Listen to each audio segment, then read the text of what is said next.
I speak a lot, but I still get nervous because I want to convey what I have to say and at least touch somebody in here just to say that anything is possible. So, thank you, Dan, Stanley. Mr. Stanley, they call you Mr. Stanley? Yeah, we'll go Mr. All right, Mr. Okay, so he called me Kingtif. My real name is Latif, but I go by Kingtif. That's my stage name. I'm a host. I speak at different community events. I do these. I started a podcast and I do interviews. I interview different entrepreneurs, just as like Mr. Stanley, and entertainers and things of that nature. And what I want to aspire to be is just an impact to the youth coming up and to really say something that hasn't been said a lot. So I just need a show of hands.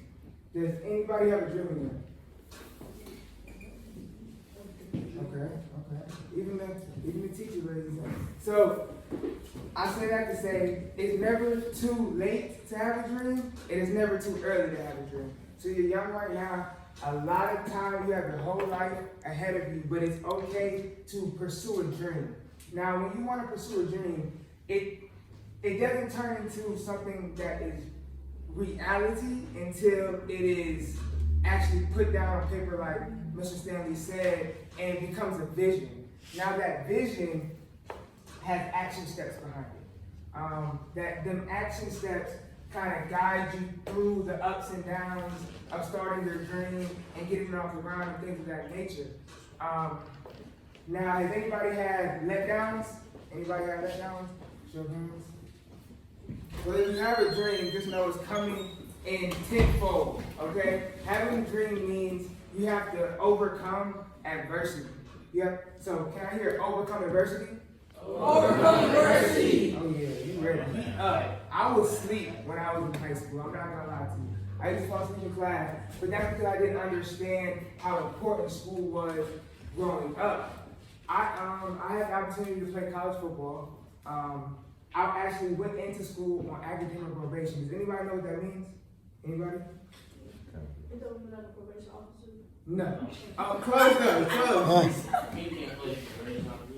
Right, so before I even got into my first class, I had to sit down with I had to sit down with an advisor at the college, and all they did was tell me,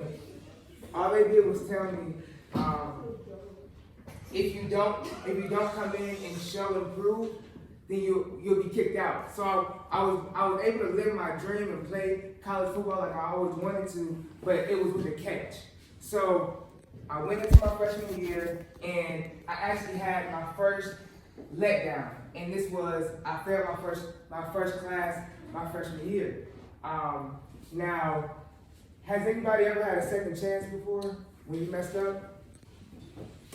All right. So having a second chance means that somebody believed in you enough to let you try again. So they believed in me enough to let me figure it out and try to adjust my thinking and do more to be able to exceed and graduate and play the sport I love. So I graduated on the Dean's List. Does anybody know what the Dean's List is? Does anybody know what the honor roll is? Anybody? Okay, so that's the Dean's List is the honor roll of college. And I was able to get on that list because I took my second chance and I ran with it. So how I want to end this is, just because you have a dream and it doesn't work out, there's another chance out there for a dream that you may have. If you believe and you really trust in yourself, and even if you have a letdown, that's okay, because things happen, you get to learn, you get to adjust, and you get to strive to do better. And then if you're not, let's say, passed away, you have a chance to do it again. So if you wake up, you have another chance. So if you're determined, if you pursue something that maybe not everybody believes in, that's okay, because it's just about